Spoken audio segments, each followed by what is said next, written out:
Hello everyone, আপনাদের ফেসবুকে খারাপ ভিডিও আসছে, অ্যাডাল্ট কন্টেন্ট আসছে, আত্মীয়দের সামনে ফেসবুক খুলতে পারছেন না বা কোথাও লোকজনের সামনে ফেসবুক ওপেন করতে পারছেন না। আজ আপনাদের এমন একটা সেটিংসের সাথে পরিচয় করিয়ে দেব, এমন একটা ট্রিক্স বলে দেব যেটা করার পরে আপনাদের ফেসবুকে আর এইরকম অ্যাডাল্ট কন্টেন্ট আসবে না। যতই এরকম স্ক্রল করবেন কখনোই আর অ্যাডাল্ট কন্টেন্ট আসবে না। তো বেশি কথা না বলে ফেসবুক ওপেন করে নিলাম। দেখেন এই আইডিটায় কি রকম কন্টেন্ট আসছে।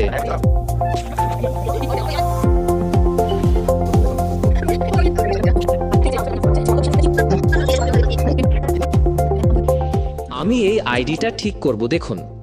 তো সর্বপ্রথম যেটা করতে হবে সেটি হলো, যেখানেই খারাপ পোস্ট দেখবেন তার ওপরের ডান সাইডে গুণ চিহ্ন রয়েছে, এখানে একবার ক্লিক করতে হবে। তাহলে এই জিনিসটা হাইড হয়ে যাবে। এটা করলে কি হবে, এটার অর্থ আপনি এই পোস্টটা পছন্দ করেন না, আর সেজন্য আপনার সামনে এই ধরনের পোস্ট আর আসবে না। তবে একটা কাটলে একেবারে বন্ধ হয়ে যাবে এমনটা না, আপনার অনেকগুলো এমন করতে হবে। যখনই আপনার সামনে এরকম আসবে তখনই আপনাকে এরকম করতে হবে। এরপর আছে রিলস ভিডিও। রিলস ভিডিওতে তো আর এরকম গুণ চিহ্ন নাই, তাহলে সেখানে কি করবেন, সেটা করতে গেলে আপনাকে ভিডিও ওপেন করতে হবে। এরপর যেটা খারাপ রিলস, সেটার এই 3 ডটে ক্লিক করতে হবে। তারপর এই যে নট ইন্টারেস্টেড, এটাই ক্লিক করতে হবে। তো এভাবেই খারাপ ভিডিওগুলোতে নট ইন্টারেস্টেড করে দিতে হবে। এটা করে দিলে আর এই ধরনের ভিডিও কখনো আসবে না। এবং আরো কিছু টিপস আছে, বলে দিচ্ছি। তো কিছু এমন করে করে এখান থেকে বেরিয়ে এসে একবার রিফ্রেশ করতে হবে, তাহলে দেখবেন কিছুটা পোস্ট ভালো ভালো আসবে। তো এই অল্প কিছু করার কারণেই পুরো ভালো হয়ে যাবে এমনটা না। আপনাকে এরকম ভাবে 2 থেকে 3 দিন এরকম করলে টোটালি আর একটাও খারাপ ভিডিও আসবে না। তো এরকম স্ক্রল করবেন, খারাপ পোস্ট পেলে গুণ চিহ্নে ক্লিক করে কেটে দিবেন, অথবা এই গুণ চিহ্নের পাশে 3 ডট আছে, এখানে ক্লিক করে এখান থেকেও নট ইন্টারেস্টেড করে দিতে পারেন। আর রিলস গুলোতে ঢুকে 3 ডটে ক্লিক করে নট ইন্টারেস্টেড করবেন। আর যদি অ্যাডেও এরকম খারাপ ভিডিও আসে তাহলে তাকেও ছাড়বেন না, তাকেও নট ইন্টারেস্টেড করবেন। তো এবার বেরিয়ে এসে আবারও রিফ্রেশ করলাম, দেখুন কি রকম কাজ হয়েছে। প্রথমে ইসলামিক ভিডিও চলে এসেছে, কিন্তু এর আগে ইসলামিক ভিডিও আসেনি, এটা করার পরেই তবেই এসেছে। তো একেবারেই যে ঠিক হয়ে গেছে এমনটা না, এরকম ভাবে 2 দিন একটানা করতে হবে বা একদিন করলেও হয়ে যাবে। মানে যখনই আপনার চোখে খারাপ কিছু পড়বে তখনই আপনাকে এমনটা করতে হবে। এবং আরেকটা জিনিস আপনাদেরকে বলে দেই, যেখানে ভালো ভিডিও পাবেন, মানে যেই ভিডিও আপনি পছন্দ করেন সেই ভিডিওগুলো তো বেশি বেশি ক্লিক করবেন, তাহলে এই রিলেটেড ভিডিও আপনার সামনে বারবার আসবে। আর ক্লিক করে ভালো ভিডিওগুলোতেও এই 3 ডটে ক্লিক করে ওপরে যে ইন্টারেস্টেড আছে সেই ইন্টারেস্টেডে ক্লিক করতে হবে। তার মানে আপনি এটা পছন্দ করছেন। তাহলে কি হবে, আপনার এই পছন্দের জিনিসগুলো আপনার সামনে পাঠানো হবে। আপনার দেখা অনুযায়ী আপনার সামনে কন্টেন্টগুলো আসবে, আপনি যেমন দেখবেন সেরকমই আসবে। কথা হলো আপনি যেমন ভাবে চালাবেন সেই রকম কন্টেন্ট আসবে। এবার আরেকটা জিনিস বলে দেই, যদি এগুলো করার পরেও ঠিক না হয় বা অন্যান্য জায়গায় অ্যাডাল্ট কন্টেন্ট আসে, তাহলে একটা কাজ করবেন। সেটি করতে হলে প্লে স্টোরে চলে আসবেন, এখানে সার্চ করে নেবেন কাহাফ গার্ড। এরপর এই অ্যাপটা ডাউনলোড করে নেবেন। এটা খুবই ছোট্ট একটা অ্যাপ। ডাউনলোড হয়ে গেলে এবার এটা ওপেন করে নেবেন। এরপর ভাষা সিলেক্ট করবেন, আপনি কোন ভাষায় দেখতে চাইছেন। এখানে ইংলিশ সিলেক্ট করতে পারেন, বাংলাও সিলেক্ট করতে পারেন। এটা কোনো দেশ সিলেক্ট নয়, এটা শুধুমাত্র ভাষা সিলেক্ট। তো আমি বাংলা সিলেক্ট করে এগিয়ে গেলাম। তো এরপর এখানে অনেক কিছু দেখতে পাবেন। তো প্রথমেই এখানে দেখতে পাচ্ছেন নিরাপদ ইন্টারনেট, কোনো সুরক্ষা নেই। এখানে ঠিক করতে হবে বা সেট করতে হবে। তো তার আগে একটু নিচে স্ক্রল করলে দেখতে পাবেন আমাদের অন্যান্য অ্যাপ। প্রথমে আছে তাদের একটা কাহাফ ব্রাউজার।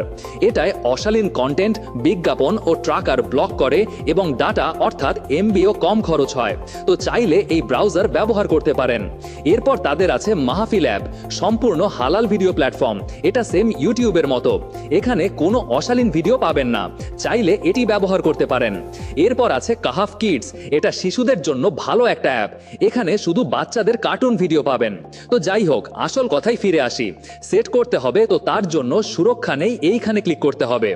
এরপর এখানে কিছু অপশন দেখতে পাবেন, শক্তিশালী সুরক্ষা, মধ্যম সুরক্ষা, দুর্বল সুরক্ষা। তো এই শক্তিশালী সুরক্ষাটা অন করতে হবে, তাই এটাই ক্লিক করে দিবেন। তারপর নিচে নোটিফিকেশন পারমিশন দিতে হবে। তো এইখানটায় ক্লিক করবেন, তারপর অ্যালাউটে ক্লিক করবেন, তারপর এগিয়ে জানে ক্লিক করবেন। এরপর এখানে এটা কপি করতে বলছে, এটা কপি করবেন, অথবা এখানে ভয়েসে তারা বলে দেবে কি কি করতে হবে। শুনুন এবং করতে করতে এগিয়ে চলুন। মাত্র 2 মিনিটে প্রাইভেট ডিএনএস সেট আপ করুন। প্রথমে স্ক্রিনের নিচে থাকা কপি বাটনে ট্যাপ করে ডিএনএসটি কপি করে নিন। এখন ওপেন সেটিংস বাটনে ট্যাপ করে সরাসরি আপনার ফোনের সেটিংসে যান। মাশাআল্লাহ, আপনি সেটিং স্ক্রিনে চলে এসেছেন। এখন স্ক্রিনের উপর থাকা সার্চ অপশনে ট্যাপ করে সার্চ বারে প্রাইভেট ডিএনএস টাইপ করুন। শুধু ডিএনএস লিখলেও চলে আসবে, তো আমি শুধু ডিএনএস সার্চ করে দিলাম। অতঃপর সার্চ রেজাল্ট থেকে প্রাইভেট ডিএনএস সিলেক্ট করুন। সেখানে আপনি 3টি অপশন দেখতে পাবেন। শেষ অপশনটিতে ট্যাপ করুন যেখানে ডিএনএস হোস্ট নেম শব্দটি আছে। সবশেষে আগে থেকে কপি করা ডিএনএসটি এখানে পেস্ট করে দিন। পেস্ট অপশনটি দেখতে প্রেস করে কিছুক্ষণ হোল্ড করুন। দেখতে পাচ্ছেন এখানে আমার অলরেডি দেওয়া আছে, তাও আমি এটা কেটে দিয়ে যেটা কপি করলাম সেটা পেস্ট করে দিচ্ছি। আপনাদের এখানে হয়তো কিছু থাকবে না, আর যদি অন্য কিছু লেখা থাকে তাহলে সেটা কেটে দিয়ে পেস্ট করবেন। পেস্ট করার পর সেভ বা ওকে বাটনে ট্যাপ করুন। আলহামদুলিল্লাহ, আপনি সফলভাবে ডিএনএসটি সেট করেছেন। এখন আপনি কাহাফ কার্ড অ্যাপে ফিরে যেতে পারেন। তো দেখলেন তারা কত সুন্দরভাবে বলে দিল। যেইভাবে বলে দেবে আপনি সেইভাবে করে নেবেন। এটা করার পরে আশা করি আর কোনো অ্যাডাল্ট কন্টেন্ট সার্চ দিলেও আসবে না এবং চলবে না, বিশেষ করে ব্রাউজারে। তবে ইউটিউব, ফেসবুকে প্রপার করতে গেলে হয়তো তাদের প্রিমিয়াম ভার্সন অন করতে হবে। তো আপাতত এই পর্যন্ত করে দেখেন, আপনার সমস্যা সমাধান হয়ে যাবে।